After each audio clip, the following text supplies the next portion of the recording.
Okay, welcome to our third SunoikisisDC Digital Classics Common Session. Today we have Kenny Morrell from the Center for Hellenic Studies. And today Kenny is going to talk about the big families. So as you know, this is the third common session of SunoikisisDC Digital Classics. In these weeks we are talking about our first big topic for the course, which is named entities. And last week we have talked about what we mean by named entities. We mean persons and places. So now we are focusing on people, persons, personal names, onomastics, and prosopography. And so today we have Kenny, who is going to talk about, well, the big families. So Kenny, welcome. It's so nice to see everyone. Thank you so much for letting me participate in your event here, and I'm so excited. I've been following all of the things you've been doing. It's just fantastic. And now, Kenny, thank you, because I have to add that Kenny is helping us a lot. Kenny started the original Sunoikisis at the Center for Hellenic Studies, so it's a great pleasure to have you here and help us in developing the SunoikisisDC Digital Classics program. So, Kenny. Well, thank you for everything. So, I expect, or I hope, that this will be a very interactive project today. One of the, as many of you have already heard or read, my real belief in the magic of the internet and this environment is that we can get lots of people together at the same time, and so I'm grateful to be here today, and we're going to do some things collaboratively today to explore this some of these concepts, because it's, as you know, your project is to kind of create a synthetic multifaceted understanding of this particular period of Greek history through the lens of this very fascinating work, the history of the Peloponnesian War by Thucydides. And so we're going to start working on that today. Here's what you're going to need. You're going to, obviously, you have access to the internet, and that's good. But you also are going to need, so if you don't have, if you have it at hand, either on a tablet or on your laptop or via the internet, we're going to be using some sources today. We're going to be using Thucydides, of course. We're going to be using some Herodotus as well, and maybe even have a look at some of the other sources associated with our topic for today. So I want you to be prepared to go into those. And what I'm going to do is I'm going to give you some URLs in the chat room to these sources to look at. And what I'm also going to do, just to fill you in, is I want to give us a chance, or have the opportunity for us at these various locations to communicate and to experience each other's ideas and perspectives. So I hope that we can have some of you. I'm going to make some assignments to you out there, and want you to work as as a group in your particular locations, and then come back to us with some reflections. So there will be some interactivity here. There will be some work for you to do. So don't just put it on autopilot. Just don't have it playing in the background while you're doing whatever else you're doing. We're going to be working through this together today. So what I have for you, and what Monica has hopefully sent to you or sent out, is I have some family trees, and the topic today is about the families, some big families, and I want to approach this topic of the big families through, of course, one of the most important figures that you've encountered or that you will encounter in your readings, and that's Pericles. And to give you some sense of what contributed to Pericles' role and impact in the Greek world in the 5th century. So that's our agenda for today. If you can, I'm going to share my screen. I'm going to show you what I'm talking about here with these family trees. And then we'll get started. Then I'll explain what we're going to do, and we'll get started here. So first of all, I'm going to share my screen here, and I'm going to show you what I have in mind here.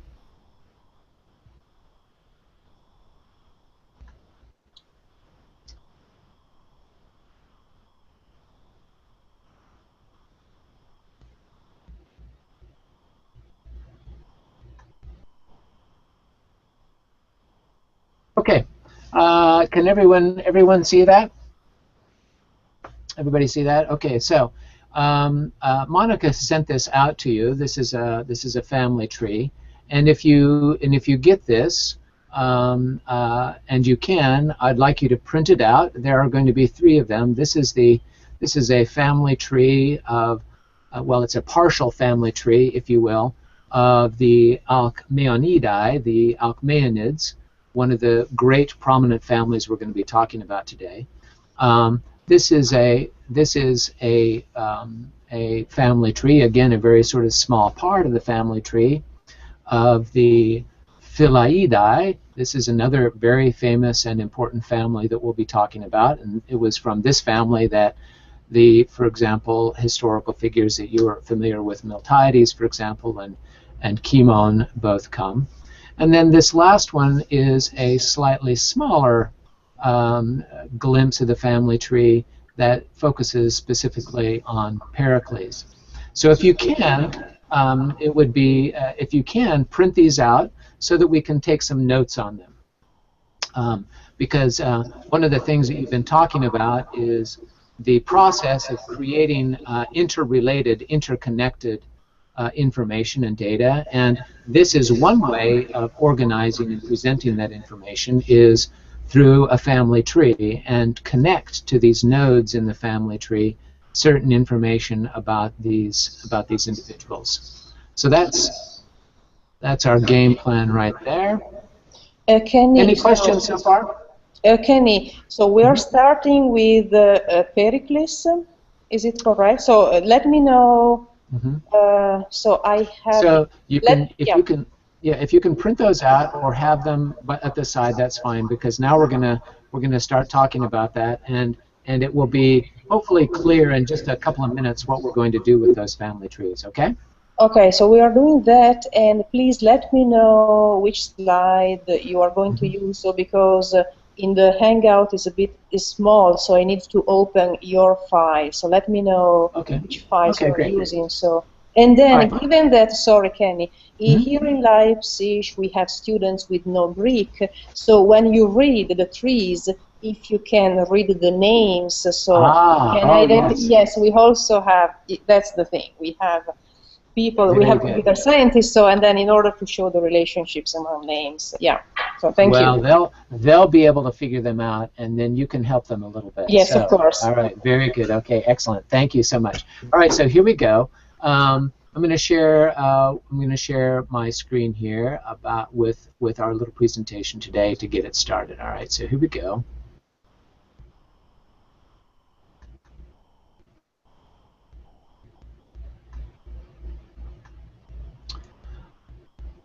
All right, so today we're going to talk about these 2 families, and the Alcmaeonidae, there you can see there, and the Phyllaidae. These were 2 very prominent families, as I mentioned before, and I want to go through this by focusing on the person who was Pericles.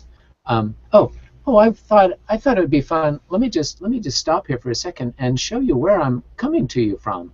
I thought it might be interesting for you to know where I'm at. So I'm going to put here, there's a little test here. I'm going to put in our chat room the URL where I'm located, and you can go there and you can see where I'm coming to you from. It's a gorgeous day this morning in Memphis, Tennessee. The flowers are blooming. It's a glorious day, so you can go and see where I'm at.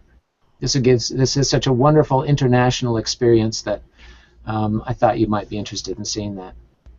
All right, so I would like to hear from you, and you can put it in the chat room. This can be very short, about who you think, and some of you have great experience with this person, but give me some ideas about who Pericles was. just, you can just you can either say some things in audio, or you can type them into the chat room. Just who was Pericles?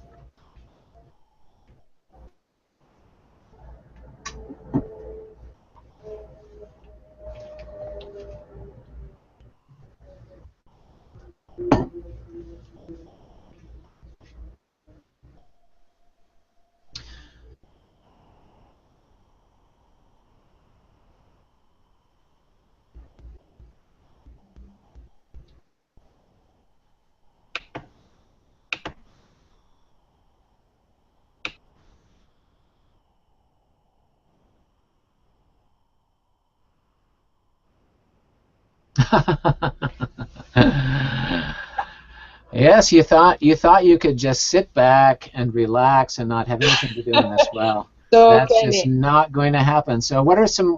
Who was Pericles? When someone mentions the name Pericles, what springs to mind?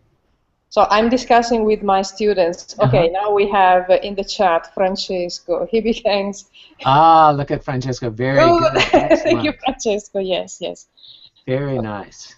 Yeah. So Francesco tells us that Pericles was an impresario. He was a tragedy producer, if you will. Fantastic. Yes, that's not typically what springs to mind when we mention Pericles, right?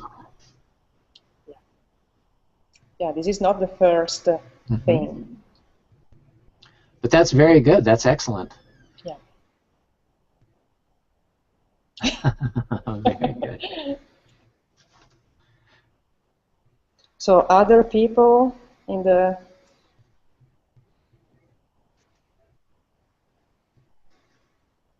Well, here's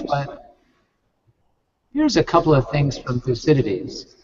And I'm going to put the URL in the chat room so that you can actually look these up, and you can get the English for them as well. Here's the first one, and this is Pericles. Pericles, the son of Xanthippus, was a man, aner, kat ekenon ton chronon, at that particular time, who was protos, first of the Athenaion, of the Athenians, the dunatotatos, the most powerful in speaking and doing. Okay, so Thucydides tells us that this who Pericles was in this particular phrase. A little bit later in Book 2 of the history of the Peloponnesian War, he tells us something else very interesting, and here's the URL for that. That the democracy, demokratia, egigneto te logoimen.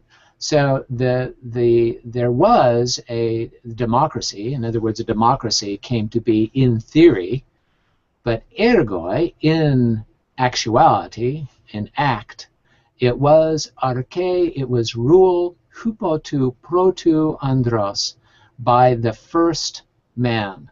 And of course, we just saw in the earlier one that he is referring to Pericles, the protos Athenaion.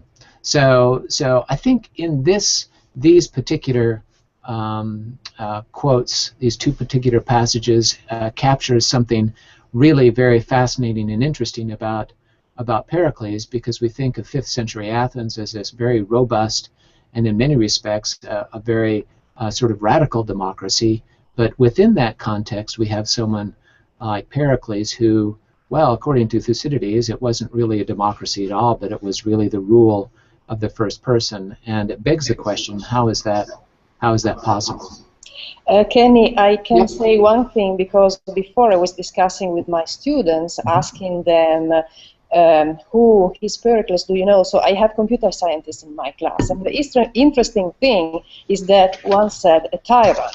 So, well, very good. Yes, okay, so this is interesting. We don't define Pericles as a tyrant, but, as you say, so in some way we can do that. Yes, and very this is what you are saying about the term democracy, and then how Thucydides represents also Pericles. So Very good. Just to Excellent. let you know. Very good. Thank you. All right. So here I'm going to.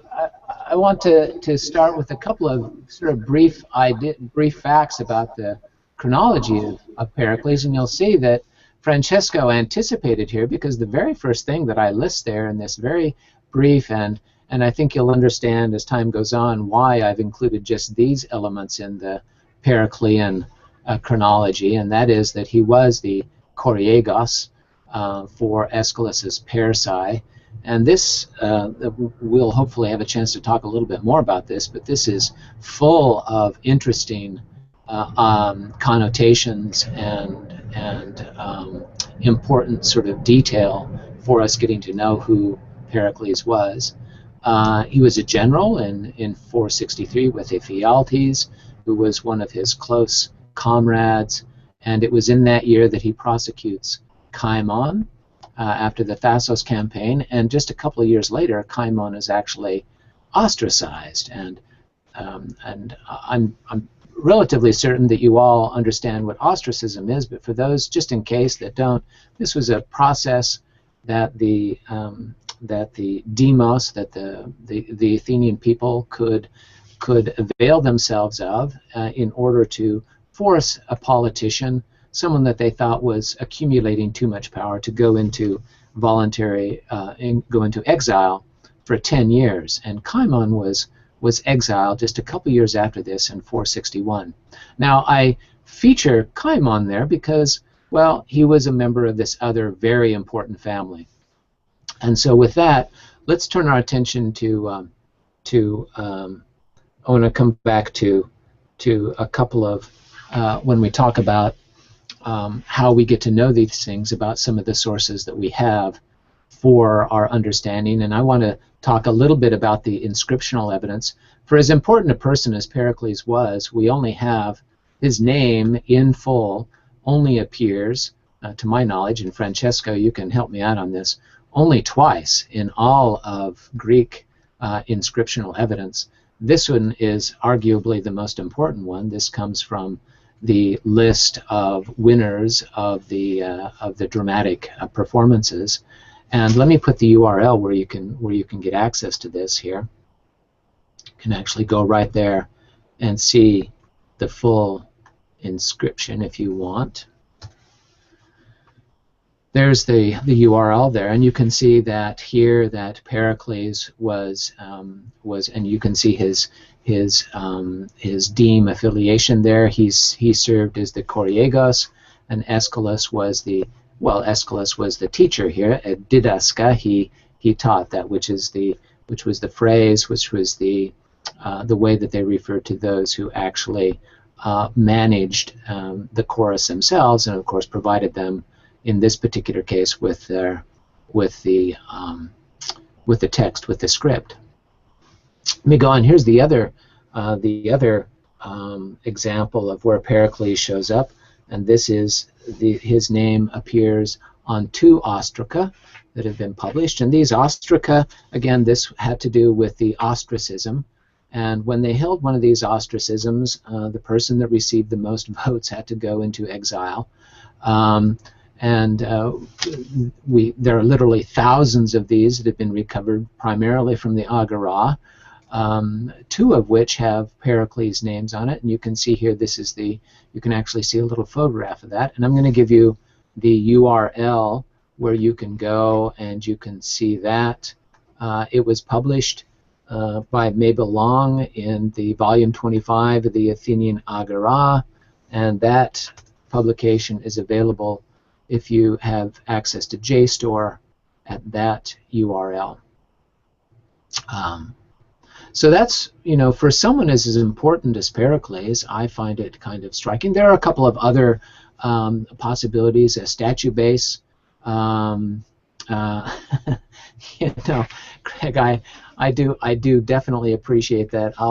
I can send you out the PDF of that publication if you want. I'm totally on board with you on that point.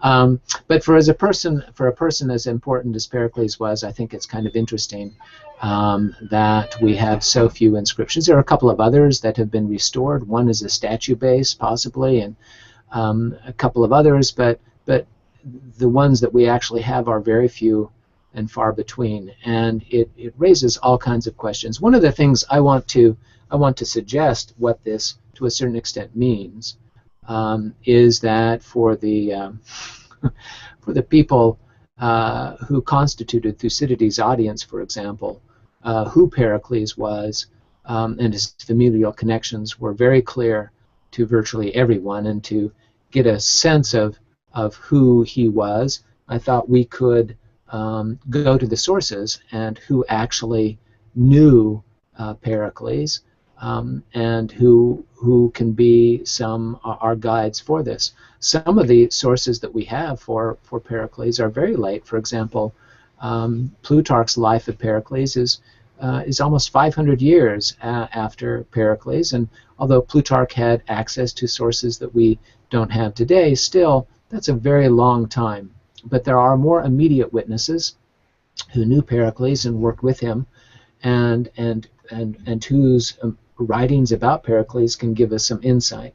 Well, who knew? Yep, sorry, Kenny, just please. one quick word about the slide with the ostrakon. Given that last week we talked about onomastics, so if you can go back 1 second to the slide with the ostrakon. Absolutely. Here you can see a clear example of Greek onomastics where you have the name Pericles and the name of the father, Pericles Xantippo, because last week we saw, so when we work on named entities in this case, so you have the name, the personal name of Pericles, and then the name of the father. This is a clear example, and here the ostrakon, so this small piece, they use that to vote in the so-called ostracism, to cast away a person. And so here you have an object coming from the Athenian agora, a real object, with an example of Greek onomastics. The name of Pericles and the name of his father. So sorry, Kenny, for interrupting you. No. So this is a very good example to see different sources. Here we have a small inscription, a text. So an object with a text. Okay. Thank you. I couldn't be happier to have you, and that's not an interruption at all. That's adding some very important context to what we're talking about. So thank you so much. That was great. Let me, and you'll see on those family trees that they all have, the name and the father's name too. So you can see that on those family trees as well. Well, who knew Pericles? Who do you think? So you have you saw a little bit of that chronological context. Who do you think knew Pericles? And let's have people tune in. And what I'm interested in is those whose writings have survived, those texts that we're working with, who actually knew Pericles. And you can put them in the chat room. People that you think would have actually known Pericles, whose writings we can consult to get some idea of who he was. So who do you think? Thucydides, very good, excellent, absolutely. It's interesting though that Thucydides was a, he was a later. He was born, somewhere around the mid 5th century. So he, Pericles had long established himself as a very important politician by the time Thucydides was born. So Thucydides would have known him toward the tail end of his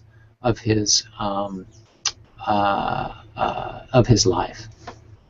Who else? Who else would have known? Sophocles. Very good. Francesca is all over this. Sophocles was a general with him. Absolutely. And we know about this from a couple of, well, more on this in just a minute. So Sophocles absolutely knew him. Anybody else?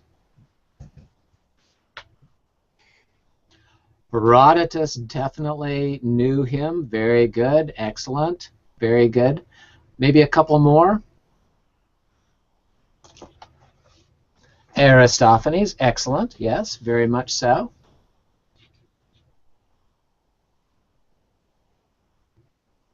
There were some other comic writers that refer to him, so it was not just Aristophanes, but we have some fragments, as Monica knows all so well, some fragments by some of the other comic playwrights who were writing at the time and probably knew Pericles. There are a couple, there's one more that we haven't mentioned whose writings we have that probably knew, had a personal relationship with him. Let's see if I'll give just one more minute or so to see if you can come up with that one. It's a little bit surprising, I think. One a little bit off the beaten path.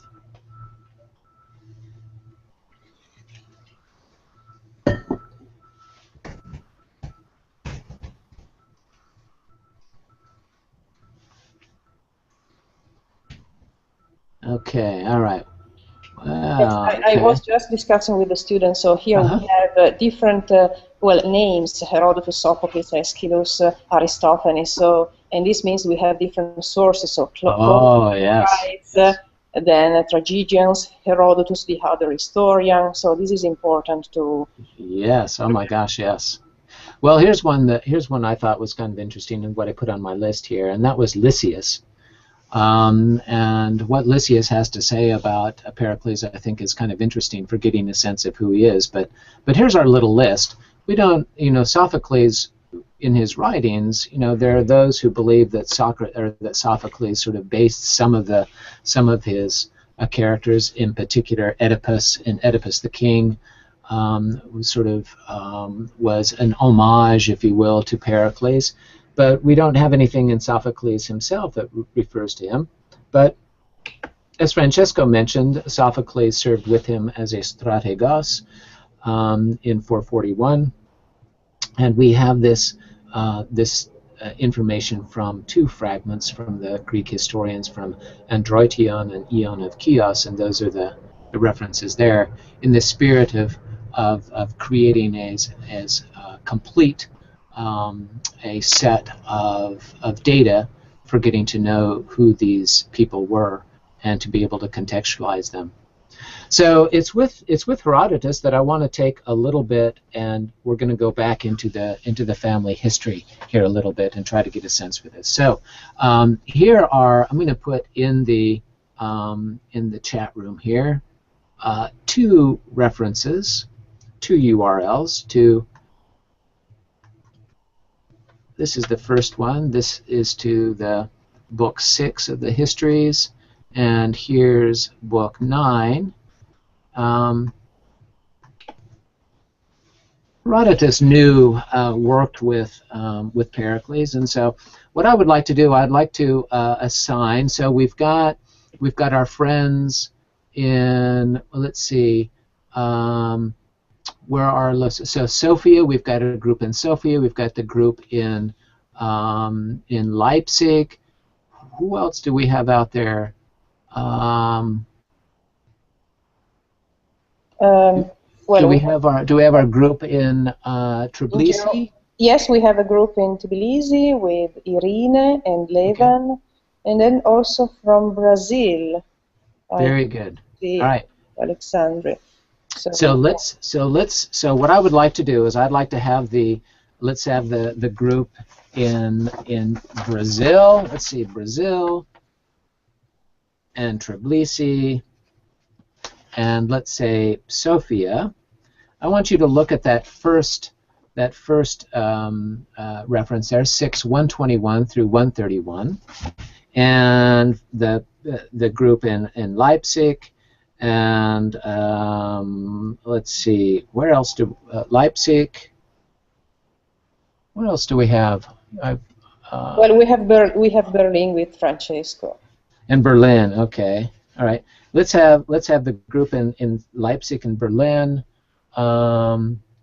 look at the second one. And here's what I want you to do. I want you to come back. I want you to read through these, and I want you to. So here's the context. Herodotus knows Pericles, and Herodotus is writing his history of the Persian War.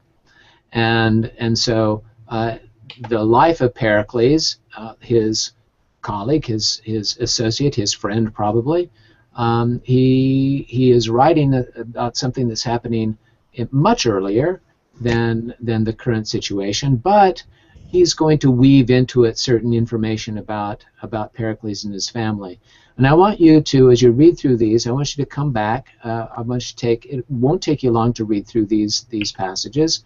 I want you to come back with some information to share about what these passages, what they would suggest to us, or to about what Herodotus might have thought about Pericles, or why did Herodotus choose these particular things to talk about the family of Pericles, and this is the family of the Achaemenids. And so we have two very important things. We have this history about the Achaemenids in Book 6, and then we've got a little vignette about Xanthippos, who was Pericles' father.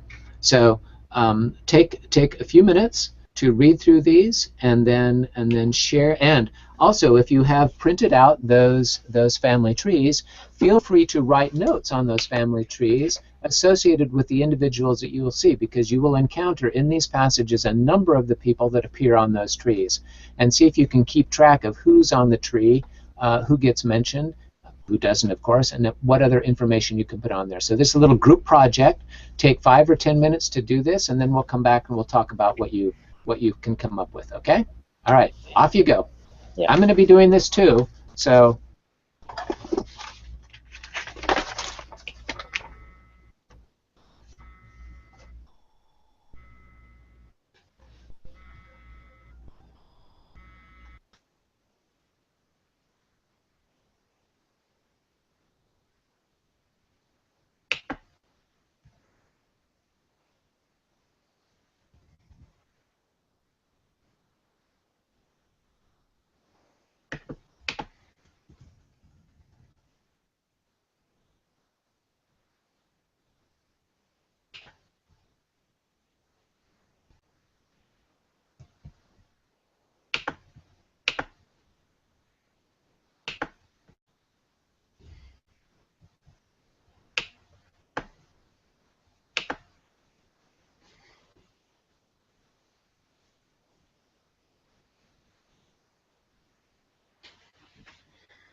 How are we doing out there? What have you found out about these families? Okay, so Kenny, I was discussing with my students. As you know, I have computer scientists in my class. This is new for them, but I was reading with them in English the two texts of Herodotus, telling them something about the context. And I was also telling them, so we have many different pieces of information in our sources, different named entities. Then we will see the context and what Herodotus is talking about. But we have people names as the Peloponnesians and the Athenians. We have the name of the family, the Alcmeonidae. We have personal names. So because we can work with these sources both as humanists interested in annotating the text and getting information from Herodotus, but also as computer scientists trying to work with this text and getting other information. So this is what I was working with my students, Kenny. And excellent, excellent. So did you come up?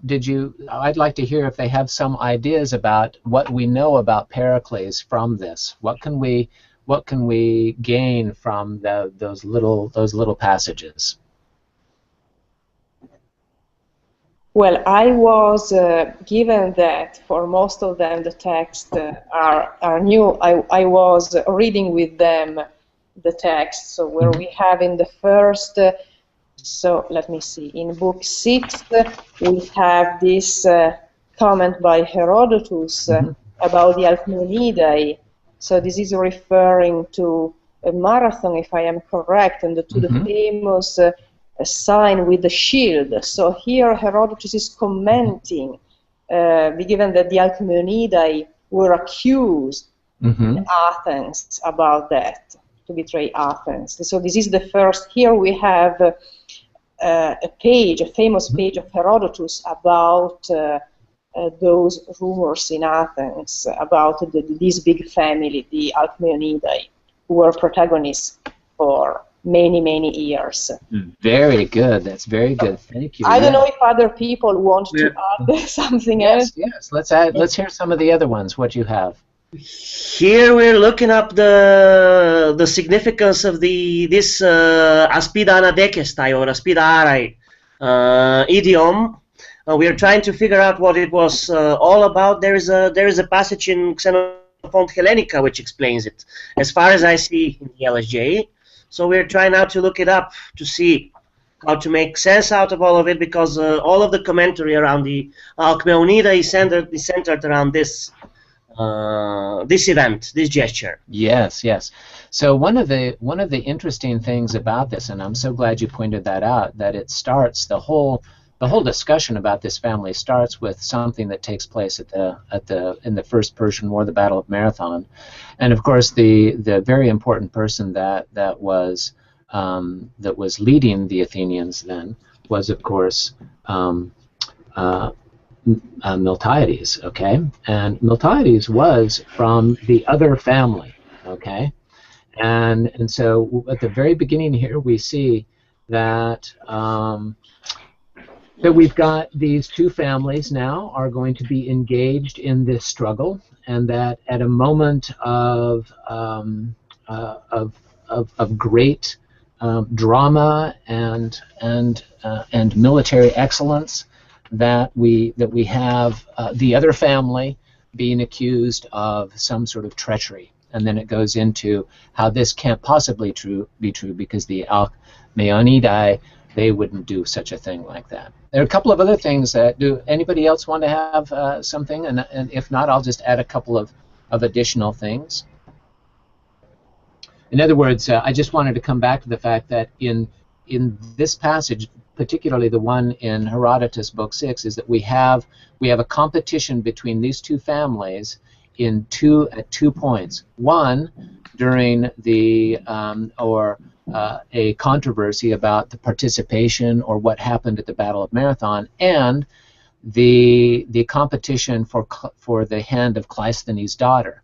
There were two Athenians that were there. Okay, one of them, Cleisthenes, was from, or Megacles, excuse me, was from this family, and the other one happened to be from the other family. Okay, so these are, again, two families are competing for the hand of the daughter of Cleisthenes, and these two families are competing in a different context for what was happening in Marathon.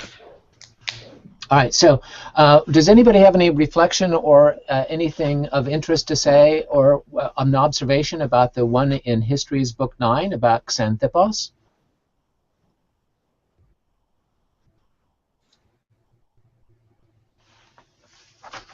Well, here we have the famous passage about the end of the war. Let me check, where we have so this comment about the Peloponnesians and the Athenians.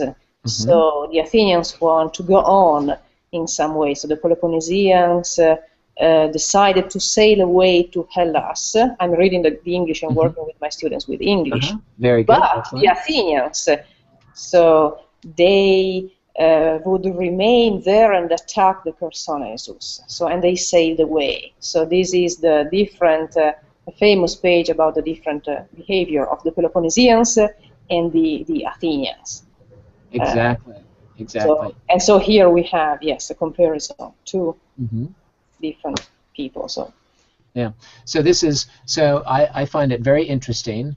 Thank you so much, Monica. I find it very interesting that at the very end of Herodotus's history, we have something about the family of Pericles. All right, this is Pericles' father, Xanthippos. I think it's a very important signature for what's going on. All right. Well, I'm conscious of how much time we've got to go here, so I'm going to let's press forward because I've got some other things that we can talk about. Yes, unfortunately, we have 10 minutes. Yeah. Okay. The discussion is so interesting, but. Yeah, no, I understand. So here's some other things. Obviously, Pericles plays a very major role in Thucydides' history, and he appears prominently because he has three very important speeches that he makes. Obviously, so we get to hear, when Thucydides talks about that he was the most powerful person, in speaking, he gives us three orations in there, and I think that we tend to focus, at least those of us who are philologists tend to focus on those speeches that are very interesting and very difficult and very insightful, but we also Thucydides also mentioned in that quote that we looked at earlier that he was also very powerful in doing things, and he mentions, and Pericles appears as a military leader in 5 expeditions in Thucydides, and so I provided these resources there for you, these citations, and I would invite you. We won't have time to do our little exercise today, but I would invite you to go and look at each one of these and to get a sense of what Pericles actually did, because as it turns out, it's interesting to see how his military leadership, how Thucydides features or discusses his military leadership. Let me go on to talk about some of these other sources, and then we'll come back and sort of. Okay, I'm just looking at. I just see that Nadia has written in there that the Alcmaeonidae were tyrant haters as well, and of course. That's a very important thing. The backdrop, of course, of the Herodotus' history was the Pisistratids, another very important and powerful family. By the 5th century, though, the Pisistratids had sort of moved away and were less influential, leaving kind of a vacuum for these other families to establish themselves. And the two that were very active in that sense were the ones that we're talking about today. So thank you. Well, Aristophanes also knew Pericles, and Pericles Aristophanes mentions Pericles in several of his plays. These are 3 of the sort of more significant, I think, references to Pericles, and you can go in and look, and then it offers a slightly different view of Pericles than maybe the ones that we've seen in Herodotus, and also in in Thucydides. And finally, this last one I want to talk about here is from. And maybe we can have this. Aristophanes is important because here we have another source, and we can see the role of comedy, especially the theater. So it was fundamental to present politicians and to discuss about politics in those times. So here, absolutely, we have seen Herodotus, the historian, the other historian. Now we have comedy. And yes. Comedy is fundamental. The language of comedy, especially of Aristophanes, for presenting those politicians and Pericles and other politicians, and so it's an invaluable source for Athens. Sorry. Absolutely. No, absolutely. You're absolutely right. And in fact, I'm going to come back to this, that the Acharnians, in particular, for example, has to do with Pericles' activities in the Megarid, and as I mentioned before, you can see this is that one military expedition right here that figures prominently in the Acharnians, and then we have in the clouds are the references to Euboea, and this is what took place a little bit earlier in his military career. Just to give you an example of how those references, how those citations, how they appear, and how they relate to some of the other events in Pericles' life. This final one I wanted to mention. This is very short, but I think it's very important. This is in Lysias, of course, against Eratosthenes, Lysias 12. This is where he is prosecuting Eratosthenes for the atrocities that took place in the Civil War in the 30 when they came to power.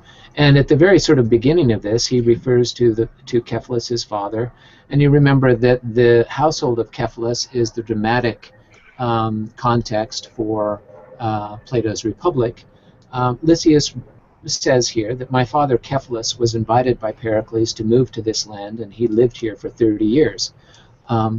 It reminds us that Pericles was very involved in sort of pan-Hellenic operations as well. After his wife died, he took up with Aspasia, a Milesian, and certainly had in his circles other Milesians. Okay, this was a very important intellectual center in Ionia, and we see here that Pericles was involved in bringing others to Athens, and so Cephalus, of course, being an arms manufacturer, which is going to be, of course, importance for Pericles' imperial aims. So these are some sources about Cephalus that will help us. They're all different sources, and one of my goals today was to provide you with a kind of an overview of all of the various things that we can bring to bear in getting to know who these people are, and to introduce the notion that we can use familial relationships as a way to understand and to keep track of this information. And I invite you to go out and use these to get a sense of what's going on and to properly situate Pericles' life. I want to look here really quick. I want to come back to that just in closing to one of those, to another one of our documents here.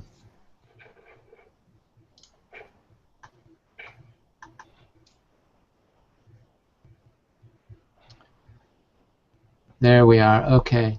So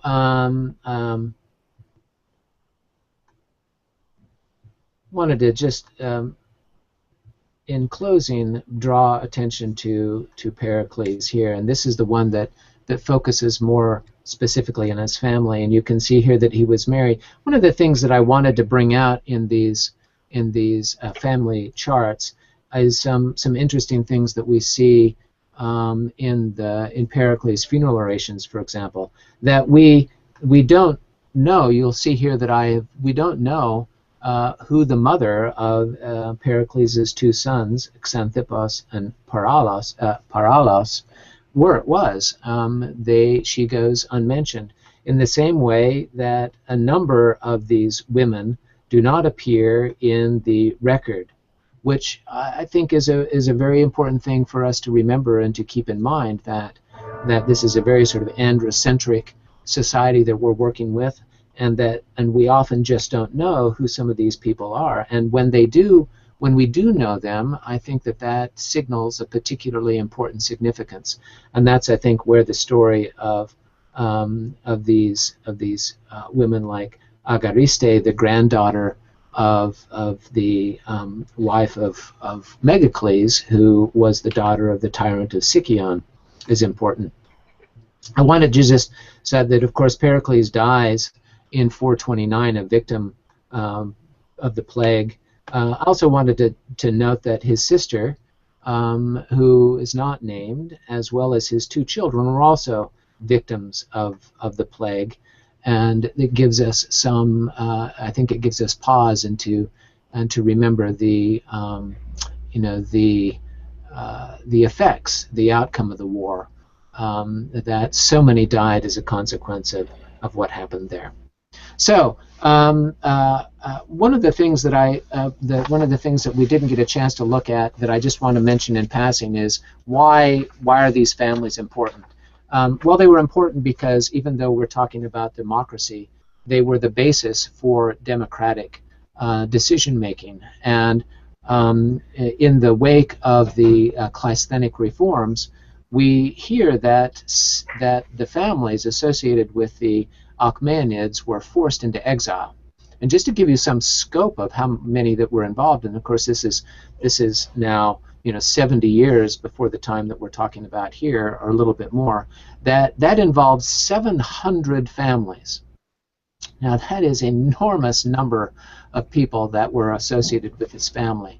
And so when we talk about democracy in the Athenian context, we have to remember that these very large and very prominent and very wealthy families could exert an enormous amount of political pressure through the very apparatus of the Athenian democracy. So I know we're out of time. Thank you so much for all of your attention and for letting me participate in this day. I hope that this information will be helpful as you construct these information about these named entities, and if there's any other way I can help, be sure and let me know. Monica, it's back to you. Kenny, thank you very much for this class. I think it was very, very useful to talk about prosopography. So last week we talked about names, onomastics, and here you have examples, the components of Greek names. Now you can see the relationship among names. And for example, these three that we have in this slide is important. So you can see the connections. And so what we can do with these sources, as humanists, we annotate them because we are interested in reading the text, knowing the history. And as computer scientists, what can we do if we want to work on name entities recognition? So to look for these names and to represent the link, the relationship with this, among these names. So Kenny, thank you very much. Thank you for this. And well, so we will have our next common session next week. Remember that we have our Google Plus community page where you can put well, commentaries, questions, etc. You can post anything you want, and then we have our GitHub page where we will put our data and also your slides, Kenny, which are very helpful. Well, it's been such a pleasure. I wish you very well. I think I will get to see you again. It's a little bit later in the semester. Yes. And I'm very much looking forward to that. Thank you, Monica. Thank to all of you. I remember you fondly and look forward to our next meeting. So thank you again, and we'll see you again soon. Thank you very much, Kenny. Bye. Bye. Bye-bye. Bye. Thank you, Kenny. Thank you. I have a